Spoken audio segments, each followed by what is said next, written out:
Here's a crash course in how to run your video camera in less than 10 minutes. Ish.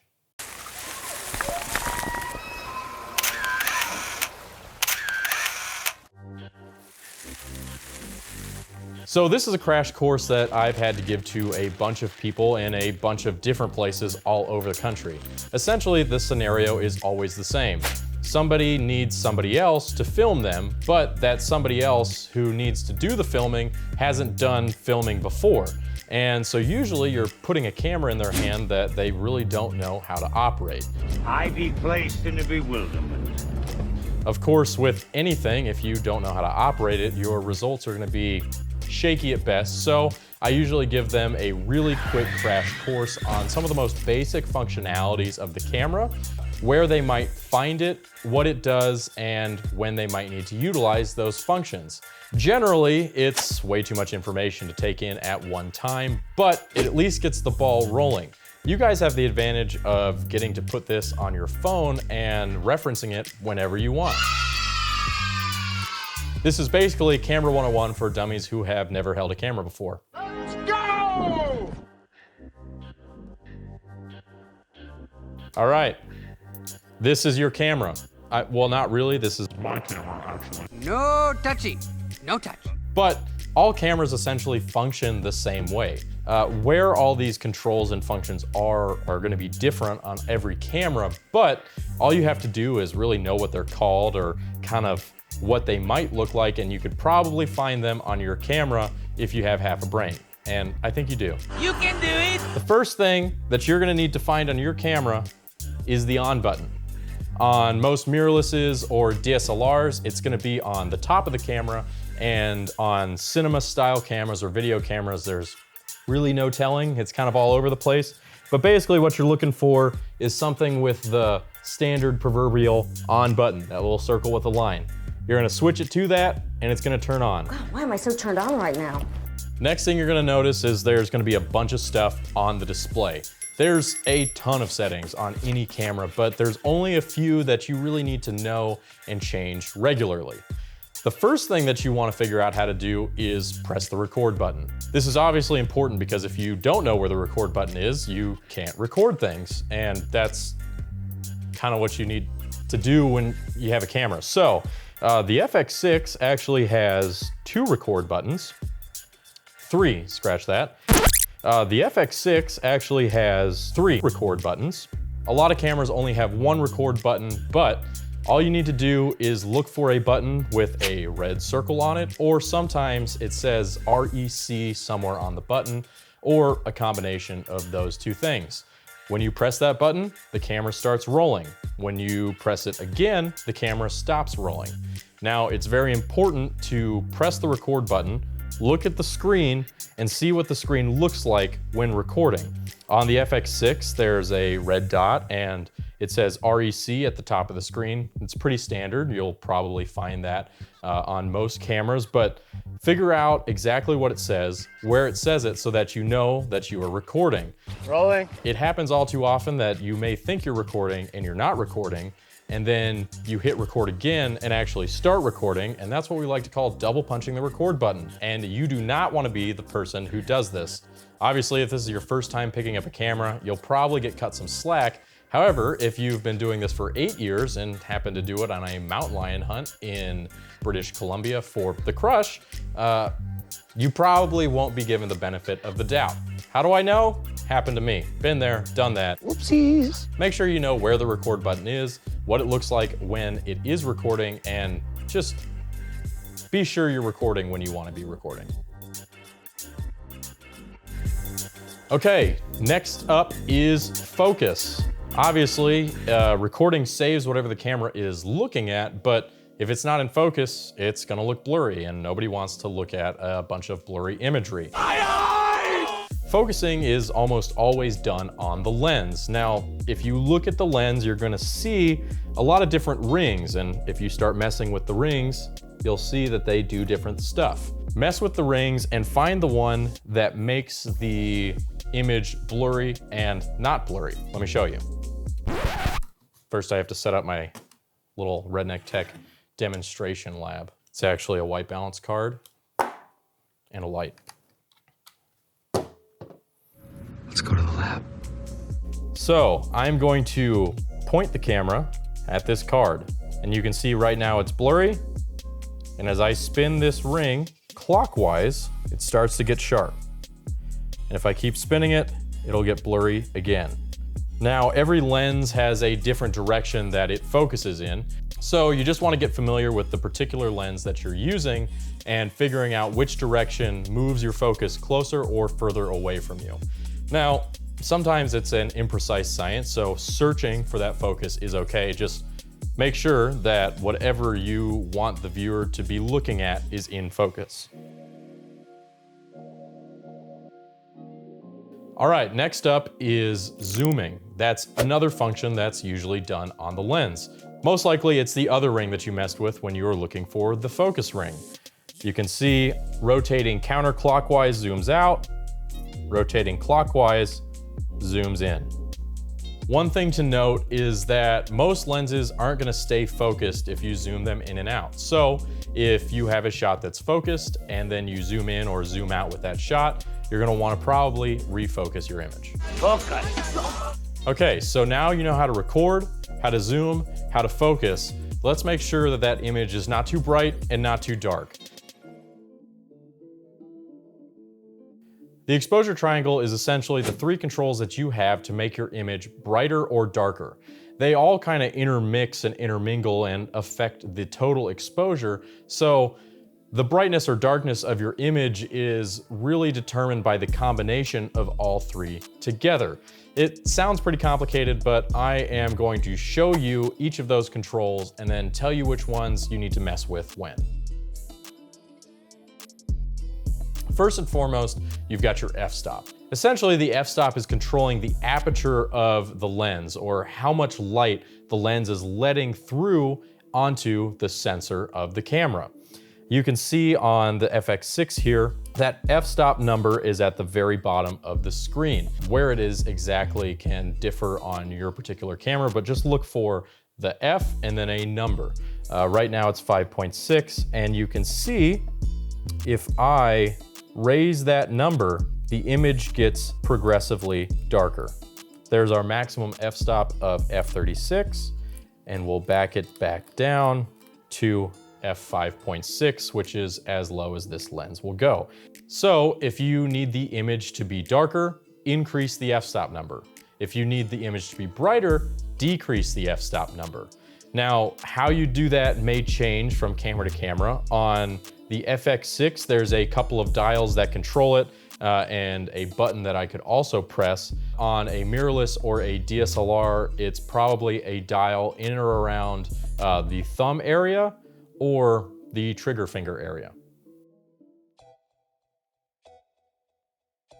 All right, so let's talk about the next part of the exposure triangle, which is shutter speed. In the photo world, shutter speed is something that you manipulate all the time. In the video world, it's something you really don't touch very often.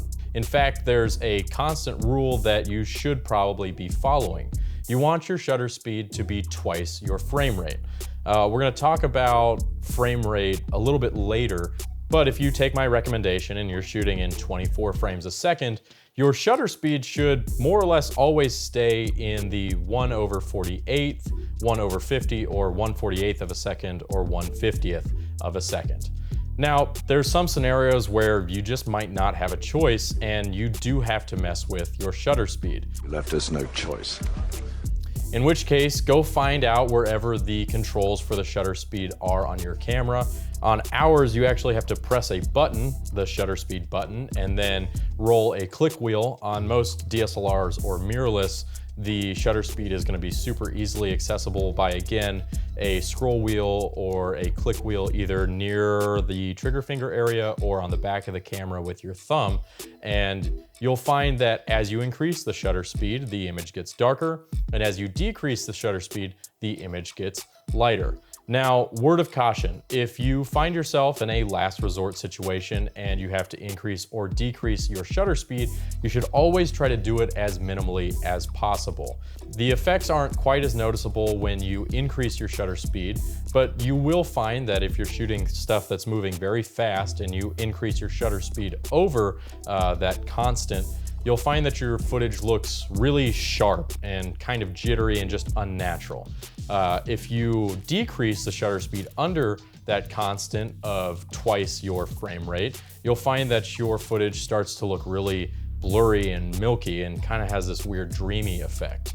Again, there's a lot of technical aspects that go into that, but really you only want to change that shutter speed, especially lower it for a last ditch, very low light shot if you have no other options left. And even then, you probably only want to decrease it by a couple of clicks. Okay, so third part of the exposure triangle, ISO or ISO. What is ISO? It's basically added artificial digital light. It's basically increasing your camera's sensitivity to the light that's around it. The higher your ISO, the more sensitive the camera is going to be to light. The lower the ISO, the less sensitive the camera is to light. Now, the trade-off with ISO is that the higher the ISO number is, the more noise you're going to have in your image, kind of that weird staticky look. So you really only want to increase the ISO if you are running out of light and have no other choices. Like I've said a million times, where the ISO is or how to change it differs from camera to camera. On the FX6, there is a button that I press, and then I roll a scroll wheel. You can see down at the bottom that ISO is 320. That's as low as it'll go.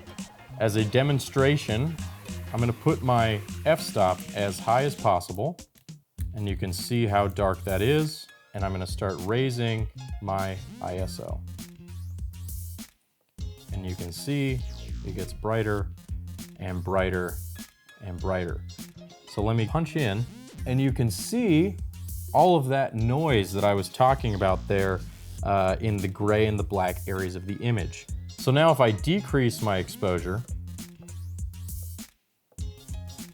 and I punch into these same areas, you can see that the noise is noticeably less. And those are essentially the three main tools that you're gonna use to make your image lighter or darker. Let me run through a few quote-unquote rules to help you figure out which ones to use when. Rule number one, the main thing that you wanna use to expose properly is your f-stop. Under most normal circumstances, you'll probably be able to expose your image correctly using just that. And by normal circumstances, I'm talking about the good hours of the morning and the evening and in the middle of the day. Obviously, if it's a super bright day out, you might have to increase your shutter speed to darken that image a little bit. But like I said, rule number one, use your f-stop as much as possible. Rule number two, if you're at as low of an f-stop as you can possibly be, start increasing your ISO until you get your exposure correctly. Now, you want to do this carefully because every bit of ISO that you add also adds grain. There will come a point where the image is too grainy to be socially acceptable, shall we say, but that's kind of a subjective choice and entirely up to you or who you're filming. Obviously, if the biggest buck you've ever seen walks out and it's during legal shooting hours and it's too dark, you might make a decision to crank that ISO and deal with the noise so that you can get that shot. Other times, maybe you just have to let that buck walk. A lot of bucks have been saved by cameras not having enough light to record them, and that's just kind of one of the things you have to deal with if you're recording in the outdoor industry. Deal with it. You deal with it. Rule number three is if it's a last-ditch effort, it's super, super dark, and you just have to get that shot, and you just need a little bit of extra light, you can decrease your shutter speed, but you should do it very gradually and know that if you push it too far, your footage is going to look super, super blurry and basically be unusable. Now, there is a small caveat to the three rules that I laid out and the exposure triangle. There's a special tool that some cameras come with called an ND filter. It's essentially sunglasses for your lens. The FX6 has it built in internally, Most DSLR or mirrorless style cameras don't have it built in, but you can buy, or the camera may have, a ND filter on the front of the lens. It basically looks like a dark piece of glass. But I'm not gonna get into it in this video because it's very unlikely that the camera that you currently have in your hands has an ND filter on it. If it does, go look up how ND filters work really quick and you can figure it out super easy. We'll do a video on it at some point and link it here maybe, or it's somewhere on the channel. Now you might be saying, how do I know if my image is properly exposed? Well, the easiest way is looking at it. If you are looking at it in the viewfinder and it looks too bright, it probably is too bright. If you're looking at it and it looks too dark, it probably is too dark. This image is pretty close to properly exposed, and if you look at the viewfinder, you can see that. You really want to strike a really good middle ground. And if you have a tough exposure situation, just do the best you can and hope it all works out in the end. I hope it works, Batman. The next control that you want to find is white balance. Now, to make this super simple on yourself, most cameras have an auto white balance function, and if this is the first time you've picked up a camera or you're very new at it, I would suggest using that auto white balance setting in most scenarios. Outdoors, it's gonna probably be fine. Indoors is where you might run into some issues, but again, if this is your first time picking up a camera, auto white balance is a godsend, and it's gonna just be one less thing that you have to keep track of.